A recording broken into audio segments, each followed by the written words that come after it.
Buksan ninyo ang locker ni Ben. Nawawala ang mamahaling pyesa. Hindi ko inilagay ang pyesang yan dyan. Huwag tayong humatol hanggat walang maayos na investigasyon.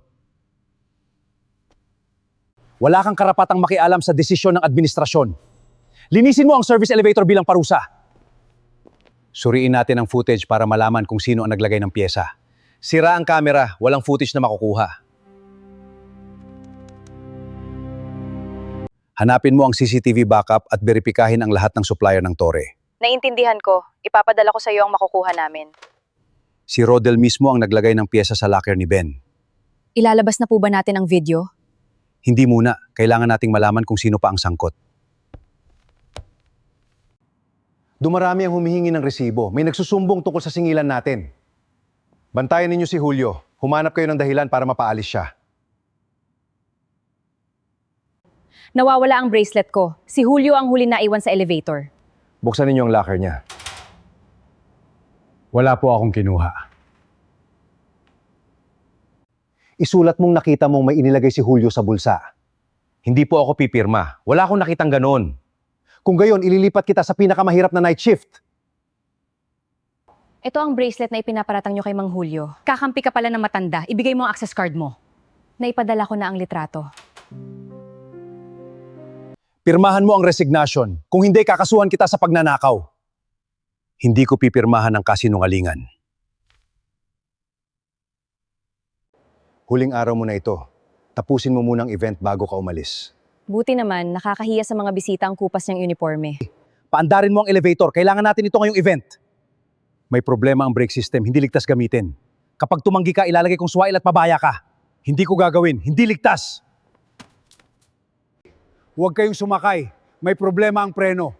Sinadya mong sirain ang elevator para guluhin ang event! Peke ang ilang maintenance report.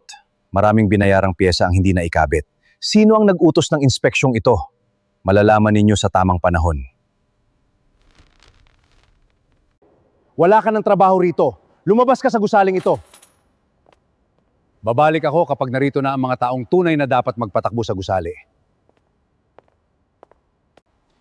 Darating ang mga kinatawan ng mayari. Itago ninyo ang lahat bago magsimula ang audit. Alisin ko ang mga sobre at peking resibo.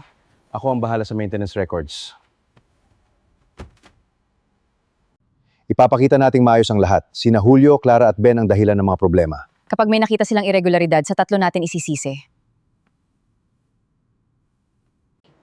Wala na kayong trabaho rito. Lumabas kayo sa gusali. May opisyal silang imbitasyon mula sa legal representatives ng mayari. May utos kami para sa agarang pagsusuri ng lahat ng financial at maintenance records. Nasaan ang tunay na may-ari ng gusaling ito? Narito ang ilegal na singilan, peking supplier invoices at mga pyesang hindi kailanman naikabit.